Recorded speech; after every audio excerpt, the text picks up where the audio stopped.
Last opportunity here for the Valkyries in the first quarter. 2 seconds left. Hayes with a deep pull-up and hits it from the logo with .1. Oh, my, Tip. Wow. 20-19 Golden State. That's from 40 feet, folks. And it's the first lead for the Valkyries. She sized that thing up. She could have taken one more dribble. Nah. She wanted to shoot from right where she did. Talking to her mess, as she should afterwards. Wow, what a shot by Tiffany Hayes. Bay Area, it's Tip. You're listening to Willard and Dibbs coming to you live from the Laughing Monk Studios on 95.7 The Game.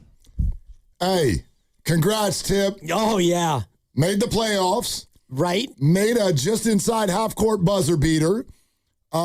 Released to the world that she's the brainchild behind the nickname for the defense, Valcatraz. Pretty awesome. Which is so good. So good. And obviously was the artist behind the latest Kevin Dana experience.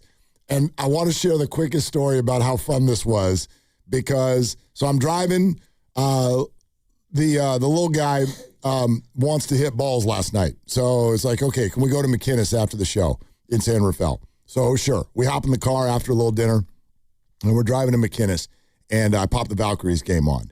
And he loves the Valks, so he's into it. He's listening. And but he doesn't quite know Kevin Dana the way we know Kevin Dana. So he's a madman. Right. So we're at a stoplight, and Tip throws that thing in, and Dana starts, as you all just heard, he starts going. But in the back of my mind, because my man Jude's eyes are starting to bug out, he was like, whoa, like that was a big shot. And then he's like, man, the announcer is really excited. And I'm sitting there and I'm thinking to myself, oh, just wait. And I knew Dana wouldn't stop at just the excitement of a half-court shot. I knew he'd keep going and have a little something more. So, Grandy, you got to play it again because he does the regular, like, you know, big shot and super excited, and then he just keeps going and he gets into the talk that mess, talk that. And I knew it was coming before it happened, and then it happened, and Jude started cracking up in the car. He was enjoying the hell out of it. So we got to let Dana know, like he made Jude's drive out there so much more fun. What's up, Grandy? Oh, you look like you're about to say something. Oh, I thought you wanted me to play it again. Yeah, I was waiting for the cue. Hit it. Right. Last opportunity here for the Valkyries in the first quarter. 2 seconds left. Hayes with a deep pull-up and hits it from the logo with .1. Oh, my, Tip. Wow. 20-19 Golden State. That's from 40 feet, folks. And it's the first lead for the Valkyries. She sized that thing up. She could have taken one more dribble. Nah. She wanted to shoot from right where she did. Talking to her mess, as she should afterwards. Wow, what a shot by Tiffany Hayes. Love it. I'd like to make a request. Yeah. I would like the nah to be a drop on our show going forward. I believe that will come in handy. Definitely. When we disagree with something. A little bit of gnat sound in the background, but I do think that Grandy can, get a recording of it that actually will work. Do your magic. Yeah. And I would love if Tiffany Hayes would be on our show today, or any Valk, and somebody who could speak to whether or not that she decided to pull up from 40 because Steph was in the building. So she had time to get a little closer, and I don't know if they all knew that Steph was in the building. I would bet that they did because it's Steph flipping Curry, and he's in his little spot. Nah. It's really good. I mean, I guess maybe she didn't know that he was there. Well, it felt to me watching it like she knew that he was in the building and decided to pull up from 40. I would bet they knew. It's pretty hard to hide Steph Curry. Now, they did introduce all of the Warriors who were there to the crowd, but I don't know if they had done it yet. That was the end of the first quarter, that buzzer beater that Tip threw in. So actually, there was something to talk about with the whole introduction of the Warriors. We'll get to it in a sec. But I'm with you. The Valkyries have also already had a big press conference today to announce that they will be hosting the All-Star Game next year. So we got a lot of All-Star games coming through the Bay Area the next couple of years. We get the WNBA All-Star Game next year. We get the baseball All-Star Game the year after that. So that's pretty cool. But just all around, I think it's a moment to say congratulations to the Valkyries. This is an unbelievable story. They're 25-9. They have the second best record in the WNBA, and they are a true, legitimate championship contender, and they have played a season and a half. They've played a season and call it 3 quarters if you want. I forgot I was working with Dan Dibley. I'm like, well, hold on. It's more than a half. Just button it up if you can. Yeah. They have played a season and 3 quarters. A little bit more than 3 quarters, but I'll allow it. It's just from top to bottom, when stuff like this goes the way that it's gone, this is not, to me, just about the players. And I know right now there's a lot that people want to say about Joe Lacob because of things that felt disappointing for the offseason with the Warriors, and that's a completely separate conversation, and we can have that conversation in just a minute.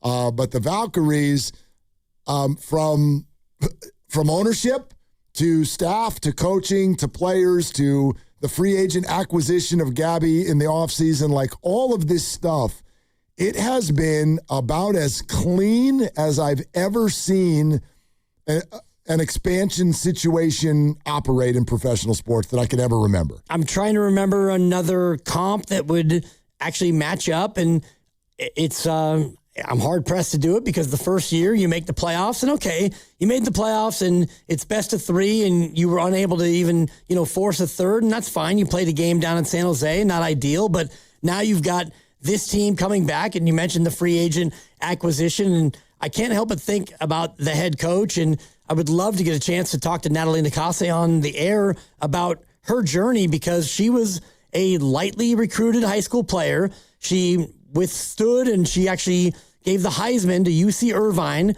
who had offered her a scholarship because she wanted to go to UCLA, her dream school. And she goes there, and she's a 3-year starter, and she becomes a pro. And, it's a little bit of an injury-riddled pro situation. She goes overseas, and she finds Bob Hill, and the name should ring a bell. He was the Spurs coach before Greg Popovich in San Antonio. And so she became somebody who coached with him overseas, and that kind of spurred her on into the coaching career she's had. And so I would love to ask her about that level of intensity that she brings. And, is it like that everywhere she goes? Does she go to Safeway to shop for like produce, and she's just like insanely intense about making sure she gets the right zucchini? I hope they're not out of something. Those poor employees. Right. You know what I mean? The closest comp that popped into my mind is the Carolina Panthers and the Jacksonville Jaguars, both of whom were awarded franchises in late 1993. That meant that they would debut as actual franchises in the 1994 season, and then already made the playoffs in 1996, but that was the 2025 season. The Panthers and Jaguars both made the playoffs in their second season in the NFL.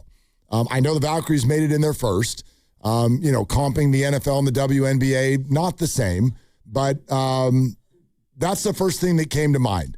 And I think that was when Mark Brunell might have been the quarterback for the Jaguars. But yeah, the Jags and Panthers were awarded franchises, then played in their initial season, and in year 2, they both together in separate conferences made the playoffs. So that's as good of a comp as I can think of right now with regard to what the Valkyries are doing. I just was looking at the Marlins because I knew that they popped pretty quickly in their inception, but it was 1, 2, 3, 4, 5 years, and then they made the playoffs. They won the World Series. Won the whole thing. But before that, it was, 64 wins, 51 wins. And less cool because, correct me if I'm wrong, they won the World Series after 5 years and then immediately started shipping everybody out. Well, yeah, then it was... Wasn't that like Josh Beckett and those guys? It was Kevin Brown that first time, and then I think the second time was Josh Beckett. Got it.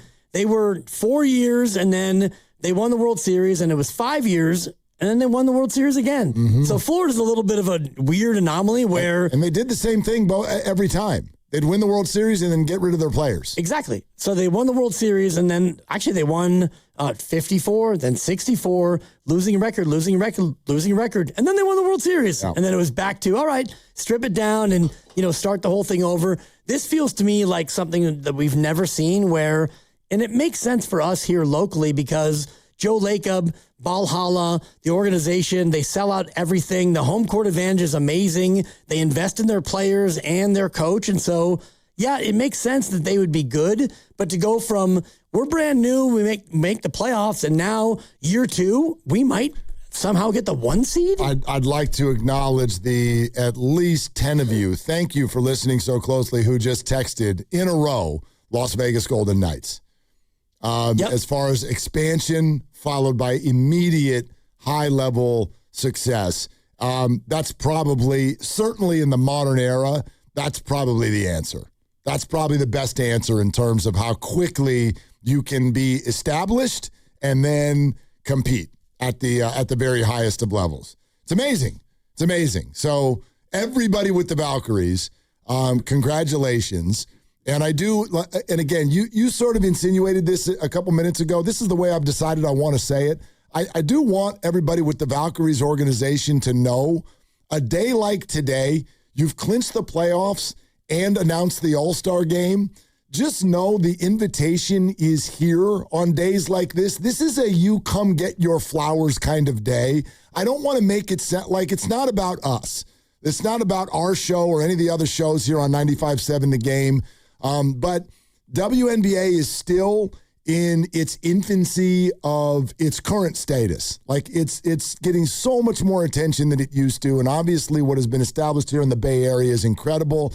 And you've had a busy day. They had a big game last night. They had a press conference this afternoon. If it doesn't fit, it doesn't fit. And that's all good. But I want them to know that the invitation is there because today is a day where you should be celebrated. You should be celebrated. And I just, everybody's really still new at all of this to a certain degree. And I want everyone with that organization to know, like, this is a day where you can have some real positive conversations around, and it helps, if you accept any of those invitations. You don't have to. I get it. You're busy. Yep. But the invitation is there.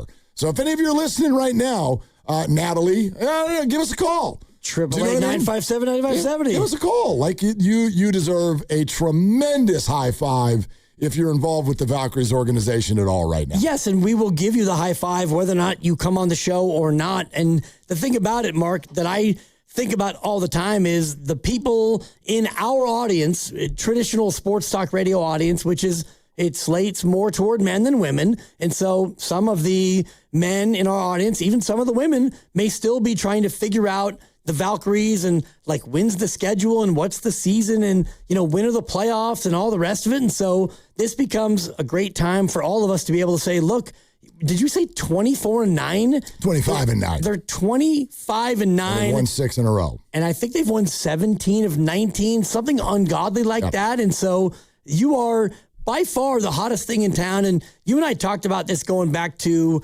maybe, I guess, June, where, all right, Giants, it's your summer. Like, go ahead and be good, Giants. The Warriors are done. The Niners are on sabbatical. And, the Valkyries are just getting started. But it's up to you, Giants. Like, this is your town. But no. The Valkyries are saying, hold our beer because it's your town, Valks.